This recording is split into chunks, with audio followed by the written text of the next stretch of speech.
Good morning students. BA second year fourth same की history की online कक्षा में आप सबका स्वागत है। आज का हमारा टॉपिक उसी चैप्टर 9 गोलमेज सम्मेलन और पूना समझौता का ही शेष भाग कुछ रहता है। उसमें कुछ टिप्पणियां हैं जिनका हम अलग अलग प्रकार से अध्ययन करेंगे।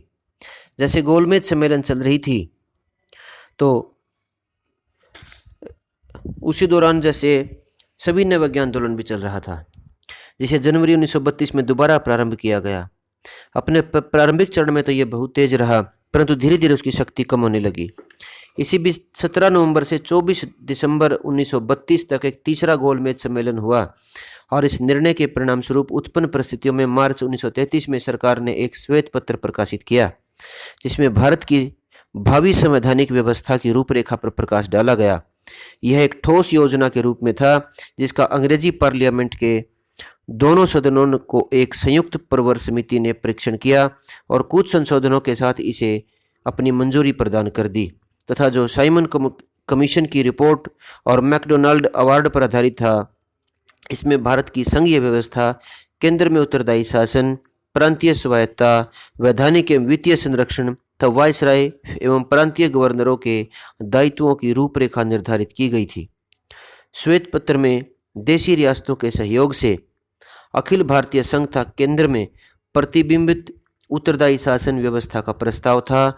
वायसराय को व्यापक विशेषाधिकार था, परंतु प्रांतीय गवर्नरों को प्रतिबिंबित विशेषाधिकार देने तथा प्रतिबंधित प्रांतीय स्वायत्ता की व्यवस्था करने का प्रस्ताव भी था। इसी को जो ये सरकार ने जो ये पत्र निकाला, इसी को इतिहास में श्वेत पत्र के नाम से जाना जाता है, जो कि एग्जाम के लिए आपके लिए ये इम्पोर्टेंट भी है। श्वेत पत्र के बाद जो दूसरा जो मेन इम्पोर्टेंट जो आज की टिप्पणी है, जो सांप्रदायिक पंचांग के नाम से जिसे इतिहास में जाना जाता है, हम इसकी भी व्याख्या करेंगे। तो श्वेत पत्र के बाद जो श्वेत पत्र था, इस श्वेत पत्र में सांप्रदायिक प्रतिनिधित्व के आधार पर अलग निर्वाचन का उल्लेख था। अलग निर्वाचन जो उल्लेख था, तो अब इसमें जो बात आई, जो सांप्रदायिक पंचांग की जो व्याख्या है, उसमें सांप्रदायिक समस्या का कोई उचित समाधान न हो पाने के कारण, अर्थात अलग निर्वाचन के प्रश्न पर प्रतिनिधियों, विशेष रूप से हिंदू और मुस्लिम प्रतिनिधियों के बीच मतभेद के कारण प्रथम तथा द्वितीय गोलमेज सम्मेलन अपने उद्देश्य की पूर्ति में विफल रहे। यूं तो इन दोनों ही सम्मेलनों के अन्य सभी प्रश्नों पर प्रतिनिधियों के बीच सहमति रही, परंतु सांप्रदायिकता के प्रश्न पर कोई समझौता नहीं हो सका। अतः द्वितीय गोलमेज सम्मेलन के अंत में ब्रिटिश प्रधानमंत्री रैमजे मैकडोनाल्ड ने कहा कि यदि इस सम्मेलन में भाग लेने वाले विभिन्न समुदायों के प्रतिनिधियों ने सांप्रदायिकता की समस्या का कोई समाधान नहीं किया, तो इसके लिए सरकार अपनी एक काम चलाऊ योजना पेश करेगी। इसके अनुसार उन्होंने 16 अगस्त 1932 को सरकारी योजना अथवा निर्णय की घोषणा की, जिसे सांप्रदायिक निर्णय अथवा सांप्रदायिक पंचांग अथवा मैकडोनाल्ड अवार्ड की संज्ञा दी गई है। इसी के साथ उन्होंने यह भी घोषणा की कि यदि भारत के विभिन्न संप्रदाय इसके स्थान पर कोई अन्य योजना स्वीकृत करते हैं, तो सरकार उसे स्वीकृति प्रदान करने की ब्रिटिश पार्लियामेंट में सिफारिश करेगी। सांप्रदायिक पंचांग के जो मुख्य प्रावधान हैं वो ये थे, उसमें अलग निर्वाचन पद्धति की व्यवस्था थी। अल्पसंख्यकों के लिए अलग निर्वाचन पद्धति का प्रावधान था।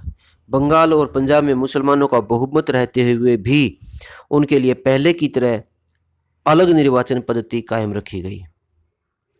दूसरा, सामान्य निर्वाचन क्षेत्र की व्यवस्था। सांप्रदायिक निर्णय के अंतर्गत मुसलमान, सिख, ईसाई और एंग्लो इंडियन मतदाताओं को छोड़कर हिंदुओं सहित अन्य संप्रदायों के लोगों के लिए सामान्य निर्वाचन क्षेत्र और सामान्य संयुक्त निर्वाचन पद्धति का प्रावधान किया गया। जहां मुसलमान बहुमत तथा हिंदू अल्पमत में थे, वहां भी हिंदुओं के लिए सामान्य निर्वाचन क्षेत्र और संयुक्त निर्वाचन पद्धति की ही व्यवस्था की गई। केवल पंजाब में सिखों और हिंदुओं के लिए भारात्मक प्रतिनिधित्व की व्यवस्था दी गई।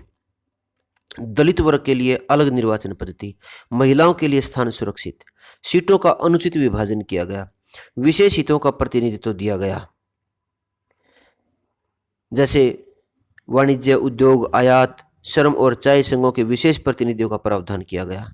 लेकिन जमींदारों और विश्वविद्यालयों के लिए भी व्यवस्था की गई। व्यवस्था केवल प्रांतीय व्यवस्थापिकाओं के संबंध में थी। और इसे तो ये था हमारा सांप्रदायिक पंचांग।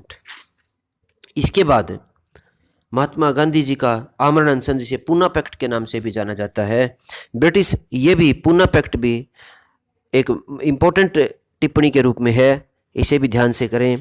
ब्रिटिश सरकार की भारतीय राष्ट्रीय एकता पर आघात एवं भारतीय समाज को छिन्न भिन्न करने के लिए फूट डालो और राज करो की नीति के अंतर्गत ब्रिटिश प्रधानमंत्री रैमजे मैकडोनाल्ड ने जिस प्रकार सांप्रदायिक निर्णय की घोषणा की, उसे गांधी जी को मानसिक दुख हुआ, जो उनके लिए असहनीय था। उन्होंने द्वितीय गोलमेज सम्मेलन के दौरान ही इस बात की घोषणा की थी कि सवर्ण हिंदुओं तथा अछूत हिंदुओं को पृथक करने का कोई प्रयत्न किया तो उसके विरुद्ध वे अपने प्राणों की बाजी लगा देंगे। इसकी चेतावनी की अनदेखी कर ब्रिटिश प्रधानमंत्री ने दलितों के लिए भी अलग निर्वाचन पद्धति की घोषणा कर दी। मर्माहत गांधी जी ने 18 अगस्त 1932 को आमरण अनशन का निश्चय किया। उन्होंने 20 अगस्त 1932 को यरवदा जेल में यह कहते हुए प्रारंभ किया कि मुसलमान, सिख और एंग्लो इंडियन तो इस स्थिति में भी रह सकते हैं, किंतु क्या अछूत हमेशा अछूत ही रहेंगे? छुआछूत की अपेक्षा तो हिंदुत्व का समाप्त हो जाना ही अच्छा होगा। आमरण अनशन के गांधी जी के इस कदम से पूरे भारत में हलचल पैदा हो गई था। उनका अनशन समाप्त करने के लिए पंडित मदन मोहन मालवीय के प्रयास से अनेक भारतीय नेता पहले बम्बई और बाद में पूना में एकत्र हुए। उनमें सर तेज बहादुर Sapru, doctor Jayakar, doctor Rajendra Prasad, Sardar Patel, Sarojini Naidu, doctor Ambedkar और घनश्याम दास बिरला आदि प्रमुख थे। परंतु विचार विमर्श के बाद इन नेताओं ने 24 सितंबर 1932 को एक हल खोज लिया, जिसे गांधी जी था, दलों के नेताओं और बाद में ब्रिटिश सरकार ने भी स्वीकार कर लिया। इसे ही पूना पैक्ट की संज्ञा दी गई है। इसे स्वीकार करते हुए गांधी जी ने 26 सितंबर 1932 को अपना अनशन खत्म कर दिया। जो पूना पैक्ट में जो गांधी जी जिस विचार से सहमत हुए, उनमें था हिंदू व दलित वर्ग के लोगों के लिए सामूहिक प्रतिनिधित्व तथा संयुक्त निर्वाचन पद्धति की व्यवस्था रहेगी, किंतु हरिजनों के हितों की रक्षा हेतु प्रांतीय विधानमंडलों में उनके लिए कुछ स्थान सुरक्षित किए गए, जिनकी संख्या 148 थी। मैकडोनाल्ड के अंतर्गत उन्हें केवल 71 स्थान प्राप्त थे। सामान्य निर्वाचन क्षेत्र अथवा संयुक्त निर्वाचन पद्धति के अंतर्गत चुनाव की जो दोहरी पद्धति अपनाई गई, उसमें यह व्यवस्था की गई कि प्रत्येक निर्वाचन क्षेत्र में प्रत्येक वर्ग के लोग 4 उम्मीदवारों का चयन करेंगे और तब बाद में सवर्ण और दलित वर्ग के लोग संयुक्त रूप से उस क्षेत्र के दलित वर्गीय प्रतिनिधि का आखिरी रूप से चुनाव करेंगे। दूसरा था सेंट्रल लेजिस्लेटिव, केंद्रीय व्यवस्थापिका में के संबंध में यही दोहरी चुनाव पद्धति के अंतर्गत सामान्य पार्टी सीटों का 20% भाग दलितों के लिए रख दिया गया। यह पूरी की पूरी दोहरी निर्वाचन पद्धति इसलिए अपनाई गई कि दलित वर्ग के लोग हिंदू समाज से अलग होकर अलग निर्वाचन पद्धति की मांग पर अडिग न रहे। सामान्य निर्वाचन पद्धति के अंतर्गत यहाँ दलितों के लिए सुरक्षित स्थान की व्यवस्था नहीं हो सकती थी, वहां उन्हें संयुक्त निर्वाचन में एक अलावा मत देने का अधिकार दिया गया। और तीसरा था लोक सेवाओं, शिक्षा तथा स्थानीय सेवाओं में शैक्षणिक योग्यता के आधार पर दलितों के उच्च प्रतिनिधित्व और उनके लिए विशेष सुविधाओं की व्यवस्था की गई। उनकी शिक्षा के लिए वित्तीय सहायता का भी प्रावधान किया गया, जिसे इतिहास में पूना पैक्ट के नाम से जाना जाता है। आज के लिए इतना ही। कल अगली वीडियो लेकर फिर आपके सामने उपस्थित होंगे। तब तक के लिए धन्यवाद।